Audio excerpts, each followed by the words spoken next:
কিন্তু ভাই, আপনার ফিলিংসের কথা না হয় আমি বুঝলাম, কিন্তু আপনার গানের আওয়াজ আর একটা মানুষের কষ্টের কারণ যদি হয়, তাহলে এর কারণে আপনার শুধু গান শোনার গুনাই হবে না, এর কারণে মানুষকে কষ্ট দেওয়ার গুনাহ হবে, যেটা গান শোনার গুনার চাইতে কয়েক গুণ ভয়াবহ। আপনি গান শুনছেন একা একা, সেটার কারণে আপনার আমল নামাতে যেই গুনাহ লেখা হবে, যে অপরাধ লেখা হবে, সেই অপরাধটা আল্লাহ চাইলে মাফ করে দিতে পারেন।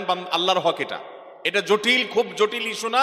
যদি আপনি তবায় নাসুহা খাটি অন্তরে তবা করেন, আর কখনো করবেন না, ফিরে আসেন, আল্লাহ মাফ করবেন, এ আশা করা যায়।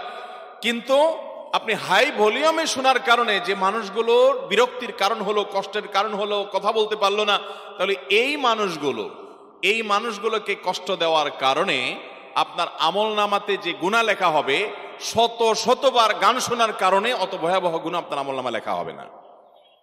শুধুমাত্র সেটা, ইসলাম যে কত সুন্দর, আমাদের প্রিয় নবী সাল্লাল্লাহু